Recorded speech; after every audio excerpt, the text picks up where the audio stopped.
After my husband passed away, I chose to stay silent about one important truth.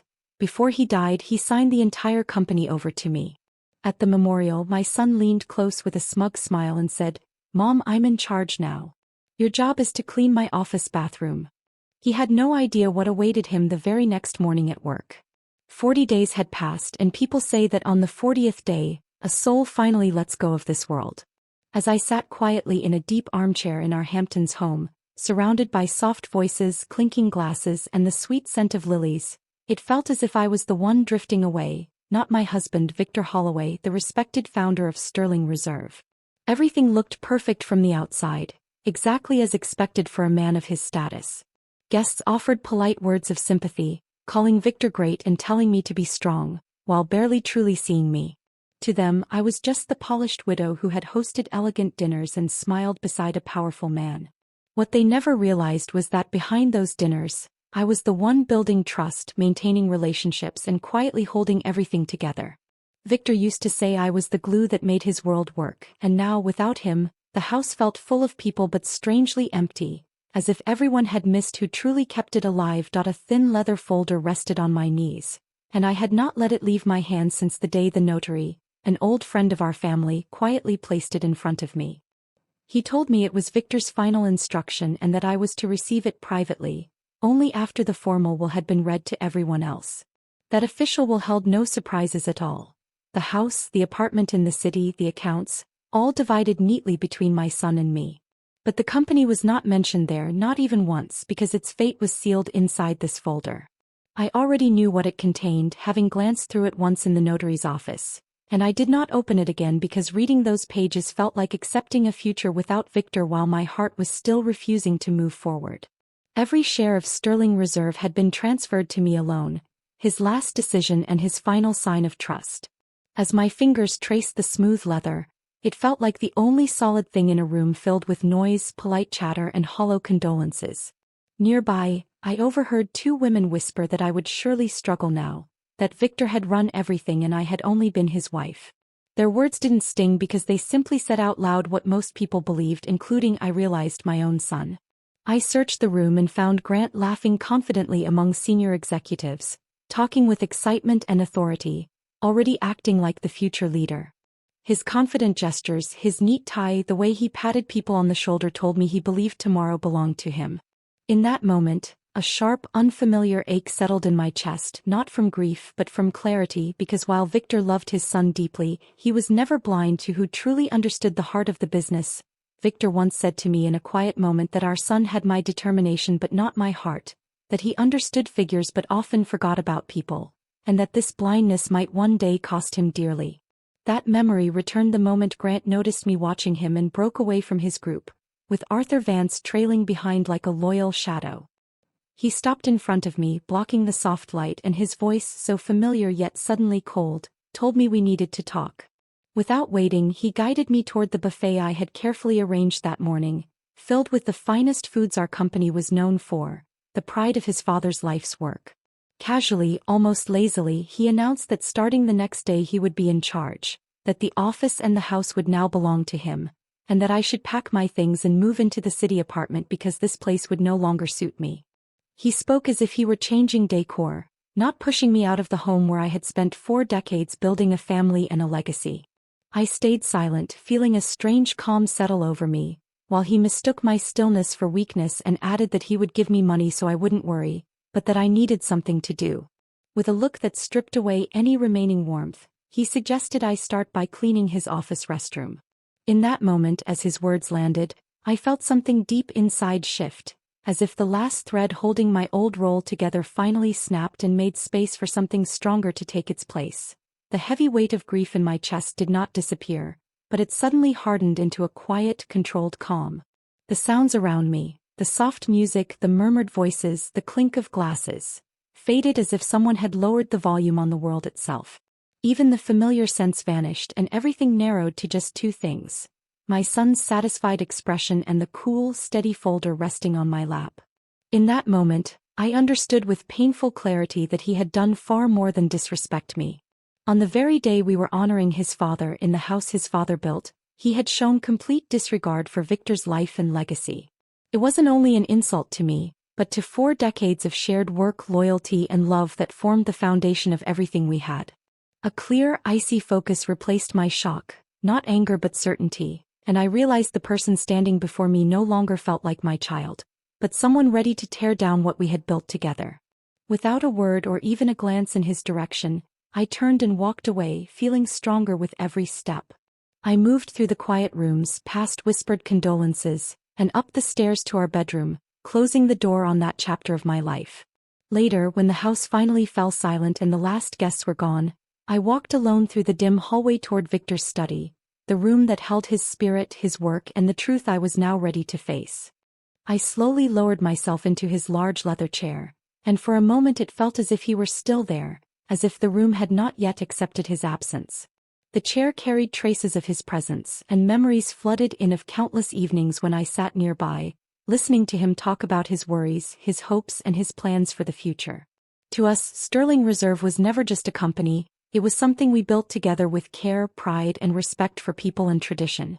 The cruel words my son had spoken earlier echoed in the quiet room, but they no longer brought tears, only a calm and distant sense of disbelief.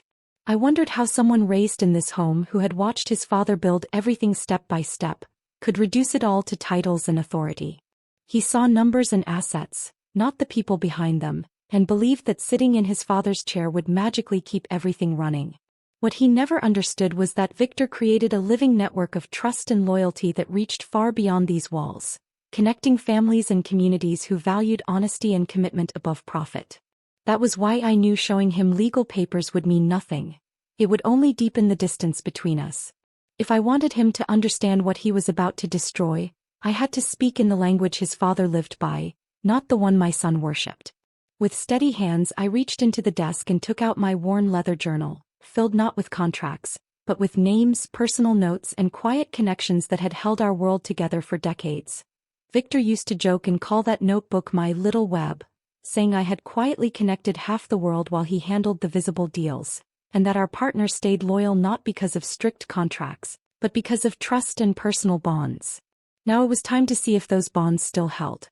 I opened the journal to the letter D and found Charlotte Dubois, the owner of a small but famous chocolate workshop in Brussels, a woman I had known for more than 3 decades. We first met at a trade fair in Paris when our husbands talked business, and we discovered, over coffee, that friendship mattered more to us than profit. I called her, and when she answered, her warm voice instantly softened the heaviness in my chest as she asked about the memorial and spoke kindly of Victor. I told her the day had passed as expected and then gently mentioned that changes were coming, that our son would now be leading the company. She fell quiet for a moment, understanding far more than I said, and finally replied that while Grant belonged to a different generation, her loyalty and support remained with me. Her words were calm but firm, and when we ended the call I sat still, realizing that this connection, built on years of respect, was unshaken. Encouraged, I turned the page again, this time to Sri Lanka, thinking of Mr. Sundareem and his family's tea fields, partners across generations, and I knew I was only at the beginning of testing the strength of everything Victor and I had built together. The tea plant he once gifted us was still growing in our conservatory, healthy and strong, and with that thought I called him. As always, he was courteous and calm, asking after my well-being before I gently asked about his family and the latest harvest. Just as carefully as before, I mentioned that leadership at the Sterling Reserve was changing. He paused for a long moment, then replied with quiet sincerity that his family had worked with ours for generations and that, to them, the company was Victor and me, not titles or documents, because they remembered respect and kindness. My next call went to France, to Monsieur Lauren, whose family provided our finest caviar and who treated his craft with deep care and pride, much like an artist treats his work.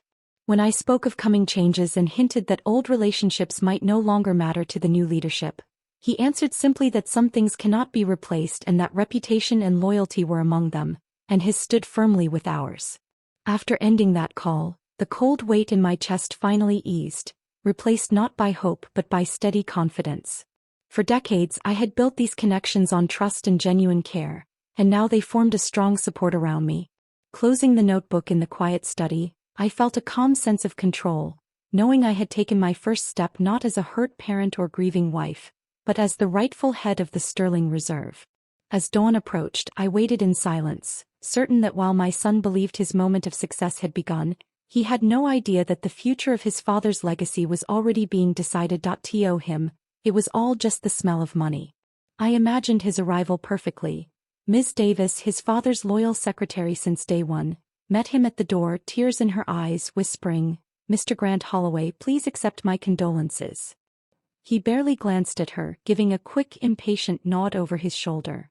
"Thanks, Miss Davis. Black coffee, no sugar. Send Vance in."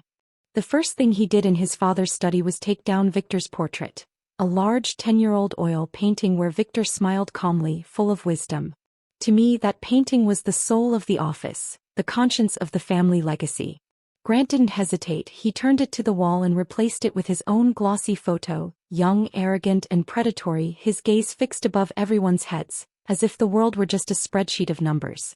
Then Arthur Vance, our CFO and longtime family friend, entered, bowing slightly, speaking in an ingratiating, polite voice, acting humble and loyal, though I knew his mind was sharp and calculating. "Grant, Mr. Holloway," he said, pretending reverence, "congratulations. You are in your rightful place. Victor would be proud." "Spare me, Arthur," Grant replied, his tone sharp and businesslike. "Dad was brilliant, but his ways are outdated. Sentiment, personal connections, they don't work in the 21st century. It's time to clean house, time to optimize." He settled into his father's chair, too large for him, and looked around the office like it was already his domain, rubbing his hands together with satisfaction. "First order of business," he continued, pausing for effect, "cut costs immediately. Suppliers have controlled prices for decades, hiding behind exclusivity and handmade claims." "Enough." Arthur quickly agreed. "Absolutely, Grant. Procurement costs are our biggest expense. But, those longtime suppliers, they're sensitive. Victor spent years building those relationships." Grant laughed, dismissive, as if decades of trust and respect meant nothing. Every move, every word made it clear.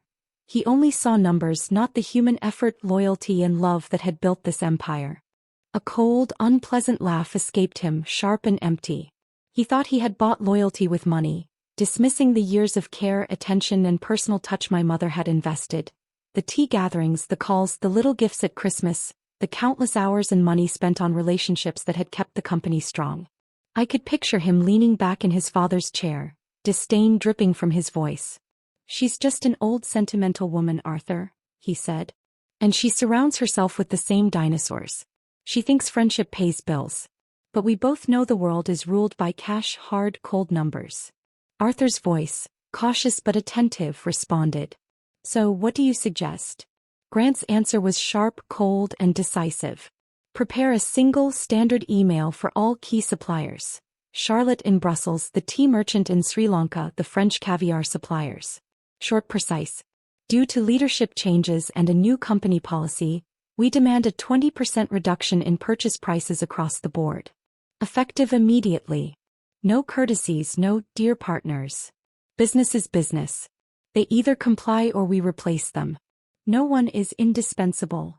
Arthur paused, shocked even by his own words. "Grant, it's risky. These are family businesses, they may take offense." Grant cut him off with confidence. "They know how to count money. Complaints will be for show. The moment they risk losing their largest client, they'll comply. The old guard is gone. A new era of efficiency starts today." I imagined Arthur glancing at the new portrait on the wall, then at Grant's self-assured expression, and finally allowing a slow, reluctant smile. He believed he was witnessing strength, but he had no idea what he was truly up against. "You're right," he said almost nervously. "It's time to shake up this sleepy kingdom. I'll draft the email immediately." Grant's satisfied nod told me he felt the day was already his. "Send it out today. No more waiting while my mother plays solitaire at the estate and mourns the past. We are building the future." He didn't know the truth. I wasn't sitting idle. I had been waiting, watching for exactly this moment, their arrogant misstep. From our office at the heart of my late husband's company, a wave of short, cold emails flew across the globe. Every line was sharp, calculated, designed to provoke, and every number a challenge to decades of loyalty and friendship. They hit send, convinced they were streamlining operations, unaware that they had triggered their own undoing. As I expected, the replies, or rather the lack of them, came the next day. Absolute silence. No calls, no emails, no acknowledgement. In the corporate world Grant inhabited, silence might signal agreement or the start of negotiations, but in the world of Charlotte Dubois, Mr. Sundram and Mr. Lauren, silence was a verdict of contempt. A clear message that they were not taken seriously, that they had already failed. I knew Grant and Arthur were likely congratulating themselves, sipping cognac, confident that they had won. Meanwhile, I was tending to the life in my home, repotting Victor's favorite orchids, delicate on the outside, strong at the core as he always said about me. Roots cleaned, soil refreshed. The familiar rhythm grounded me in reality while the chaos of the company unfolded miles away. Then the phone rang. Brussels. My pulse jumped. Charlotte. Her voice was steel, sharp, unmistakably angry and controlled. I held the receiver steady. Yes, Charlotte. I'm listening. I got it, she said, every word loaded with power. The game had begun. This letter from your son, Charlotte spat the words, sharp with anger. It's not even a letter. It's a slap in the face. A 20% demand after 35 years of partnership? After everything our families built together? Does he think we're just faceless suppliers? That my chocolate is nothing more than beans and sugar, to be priced like numbers on a spreadsheet. I stayed silent, letting her speak. Her anger was justified. The righteous fury of someone whose honor had been insulted. Victor, God rest his soul, would have been turning in his grave. He and I had trusted each other on a handshake for decades, long before any contract was ever signed, because his word meant more than any piece of paper. And this boy, I said quietly, I know everything. I know what he did, and I'm so sorry you had to see it. Sorry, May, she exclaimed, her voice sharp. I'm not sorry. I'm furious. I've already drafted the official response. A full stop on all shipments.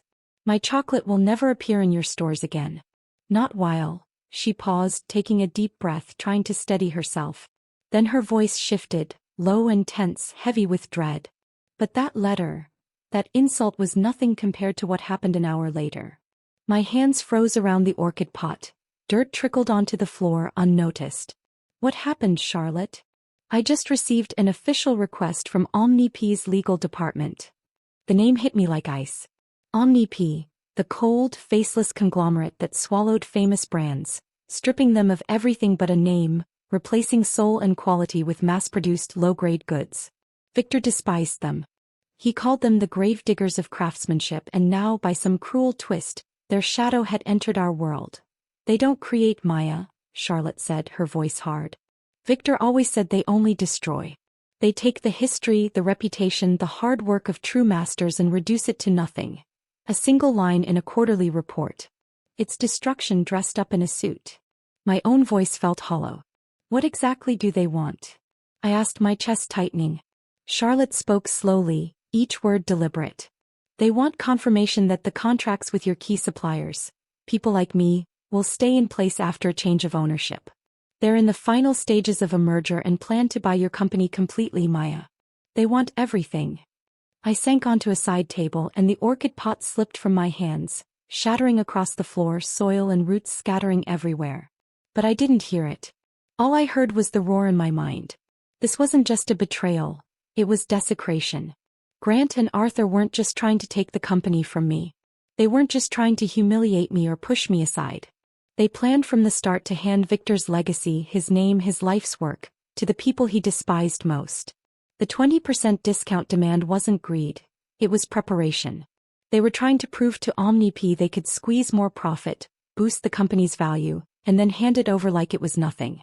And Arthur, the family friend, had been orchestrating it all behind my back, manipulating my son, feeding his vanity and greed, lining his own pockets while pretending to mourn Victor.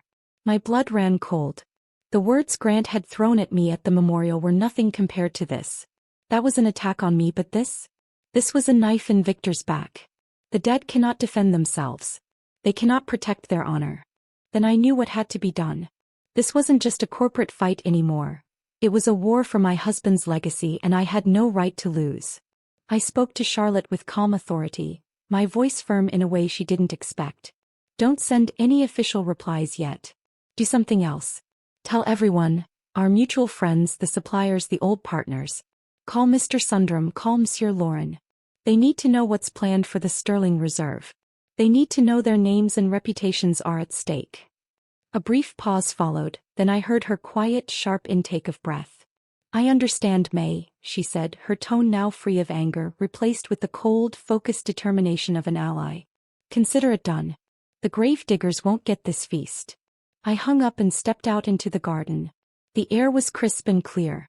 I picked up my shears and approached the rose bushes, a ritual that grounded me. Each careful snip of the faded blooms and dry branches was more than gardening. It was clearing my mind, sharpening my focus. Across the invisible threads of my network, the news was already traveling. From Brussels to Sri Lanka, from France to Italy, then to Spain. This was no ordinary message. It was a warning, a call for vigilance. And I knew what the response would be: action. Meanwhile, in a cold glass conference room in downtown Manhattan, my son was celebrating. I could picture it perfectly. He stood at the head of a long polished table, 3 identical executives in front of him, their sharp suits, stiff smiles, and blank eyes reflecting nothing but numbers and profits. He believed he was triumphant. He believed he had won. Grant was mid-presentation, pointing at a massive screen filled with slides about logistics, profit growth, and potential brand synergies. He rattled off business terms without realizing that behind every percentage were real people, families, and decades of craftsmanship he didn't appreciate. And as you can see, gentlemen, he said, gesturing at a chart, we project a 20% reduction in procurement costs this quarter. This frees up capital and makes Sterling Reserve even more valuable. He paused, expecting applause. The Omnicare executives didn't clap. They simply nodded, indifferent. Just then his phone vibrated. Sam Jones, the warehouse manager, was calling. Grant frowned, annoyed at the interruption, and swiped it away without looking. He continued, we are handing over not just a company, but a finely tuned operation with exclusive long-term contracts, the crown jewels of our business. The phone buzzed again, persistent. Grant's irritation grew and he dismissed it once more, slamming it face down. One of the executives raised an eyebrow, curious. Grant was about to deliver the grand finale of his speech when the conference room door suddenly burst open. Sam Jones, an older man who had worked with Victor for 30 years, appeared in his work jacket, looking out of place in the polished, glass-filled room. Mr. Holloway, he shouted, ignoring the stunned executives. Grant's face turned red with fury. Sam Jones, are you out of your mind? I'm in a meeting. Get out of here. The ships. Sam repeated, his voice trembling as if Grant hadn't heard him. All of them. Silence fell like a weight in the room. Grant turned, confused, his confidence slipping. What? He asked, disbelief in his tone. Sam's hands shook. The port just called. Brussels, Ceylon. Every shipment refused. All cargo is stopped. Ships already at sea are being turned back. Grant froze, staring at him. Color drained from his face, leaving a pale, hollow look. The proud, confident smile vanished, replaced by the bewilderment of a child caught off guard. Behind him, the profit chart on the massive screen glowed, now mocking him. The Omnicare executives exchanged cold, unreadable glances. One slowly closed his laptop, the sharp click echoing like a gunshot. It seems the negotiations are concluded, he said evenly, ignoring Grant entirely. Without the exclusive supplier contracts, Belgian chocolate, French caviar, Ceylon tea, the Sterling Reserve was nothing more than an empty building with a fancy name. The empire Grant had hoped to claim was collapsing before his eyes, publicly and utterly. He stood there, humiliated, the ruin of his moment on full display. I didn't see him leave, but I knew what would come. Anger, confusion, and a frantic search for someone else to blame, as their world never allowed self-reflection. I waited quietly in the garden, not hiding, but firmly in the life I had built and protected. The sun warmed my shoulders, the scent of blooming roses filled the air, and I held my gardening shears, methodically trimming spent blossoms to strengthen the new growth. Each careful snip required focus, patience, and calm, a sharp contrast to the chaos that had just struck the conference room. I heard them long before I saw them. First came the harsh squeal of tires at the estate gates, a sound completely out of place here, followed by car doors slamming with the force of a kick. Gravel crunched under rapid, heavy footsteps. They didn't enter, they stormed in. Mom. Grant's voice rang through the first floor and spilled onto the terrace. Where are you? I didn't respond. I carefully cut a deep burgundy, almost black rose, placing it gently in my woven basket. Moments later they appeared on the garden path. Grant looked disheveled, jacket unbuttoned, tie crooked, face twisted with fury and shock. Arthur followed, trying to appear composed, but his anxious eyes betrayed panic. They stopped a few feet from me, the tension radiating like a storm in the calm of my rose garden. "Mom, what did you do?" Grant shouted again, voice cracking. "What did you tell them?" I straightened slowly, meeting his gaze with calm, unshakable control, feeling only heavy, cold pity. "What are you talking about, Grant? Don't pretend." He waved his hands wildly, grasping for answers. Arthur placed a hand on his shoulder, likely for support, but it only emphasized their desperation. "Miss Holloway," Arthur said, his ingratiating tone now edged with tension, "we're in a serious situation. The company is paralyzed. Mr. Holloway is right. We know you spoke to our partners. You have to call them and fix this. Smooth it over. You have to." I glanced first at my son's furious face, then at the family friend, and finally returned to the rose bush. With one calm, precise motion I clipped another faded bloom. The snip of the shears echoed through the garden, louder than any words. "I didn't call them to cancel anything, Grant," I said softly, my voice carrying across the quiet. "I called them as a friend, to say goodbye." Grant froze, confusion replacing his rage, as if he were hearing a language he had never understood. "Say goodbye? What are you talking about? What friendship? This is business. You don't understand any of this. You've ruined everything with your incompetence," Grant spat, voice cracking with anger. "It's you who doesn't understand, son," I replied calmly, placing the shears into my basket and looking at both of them. "Neither of you sees the truth. You thought your father's company was just walls, warehouses, and numbers. But it's people. It's the trust he built over 40 years. A trust you've destroyed in 2 days. I didn't cancel shipments. I simply told them that the old Sterling Reserve no longer exists, and they chose not to deal with the new one." "That's a lie," Grant shouted. "They would never do that over some sentimental nonsense. You manipulated them. You slandered me." I took a steady breath, inhaling the sweet scent of roses and the air of the world I was about to protect. "I only told the truth," I said, fixing my gaze on Grant, then Arthur. "I told them that you insulted them, that you disrespected them with your ultimatum. And I also told them that you were trying to sell them, along with me, along with your father's legacy, to Omni Corp." The garden fell silent. Even the buzzing of a nearby bee stopped. The wind seemed to hold its breath. Grant's fury drained, replaced by shock, confusion, and finally terror. He stared at me as if I had uttered an impossible curse. Arthur's mask of control shattered completely, revealing a cornered predator frozen in disbelief. Their carefully guarded plan, their betrayal, everything was exposed. They stood there, trapped in my blooming garden, suffocated by the reality they had created. Arthur was the first to recover, his fear igniting a desperate last attempt to regain control as the abyss beneath him became terrifyingly clear. Arthur shifted instantly, replacing his panic with a calculated show of urgency. His voice took on a forced concern as he stepped forward, shielding Grant. "Miss Holloway, thank goodness you're aware. We didn't want to alarm you before everything was finalized. You don't see the full picture." He rushed through his words, spinning a story of necessity and danger. "Yes, negotiations with Omni Corp were underway, but it's the only way to save the company. Victor left debts, cash flow gaps, outdated contracts. The company is on the brink of collapse." His eyes tried to convince me, but I saw through the lie. He was painting themselves as heroes, not betrayers. Grant, clinging to any hope, swallowed the story and began repeating it, his voice shaking with false confidence. "Yes, Mom. Arthur's right. Dad was hiding problems, but we can fix it." Seizing the moment, Arthur produced a folder and shoved documents toward me, demanding I sign a power of attorney giving Grant full control to rescue the deal with Omni Corp. "It's the last chance. If you don't, the company will go bankrupt tomorrow."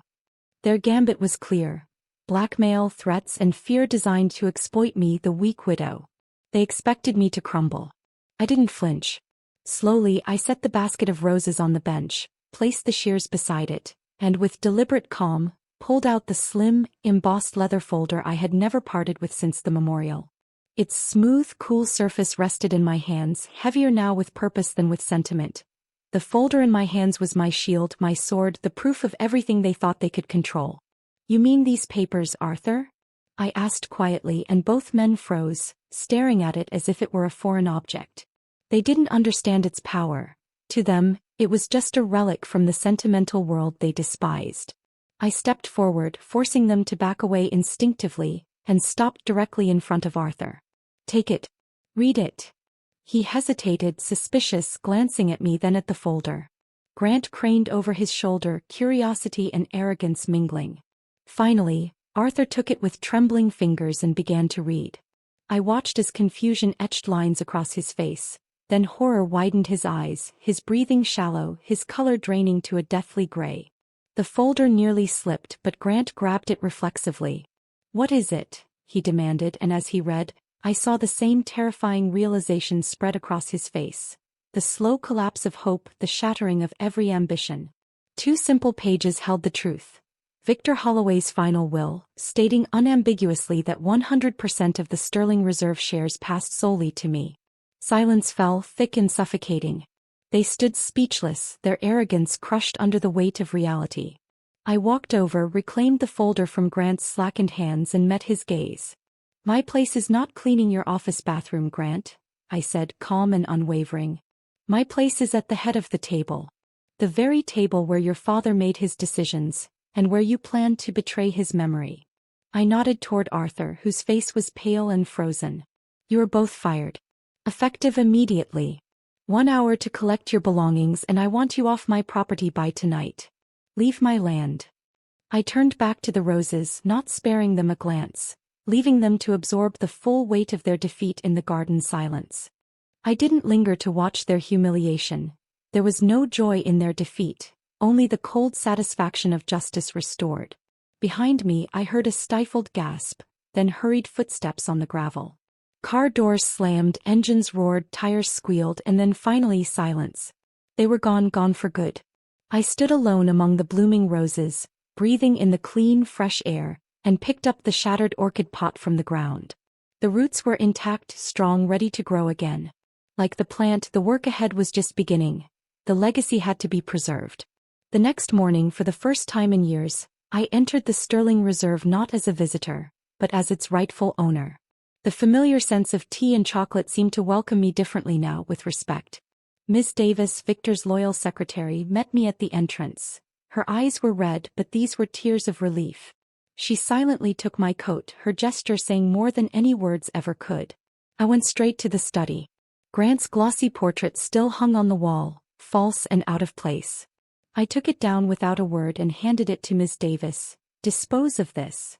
Then I lifted Victor's portrait from the corner, wiped off the dust, and met his wise, approving gaze as I rehung it in its rightful place. The soul of the company restored. Without ceremony, I summoned the department heads and legal counsel.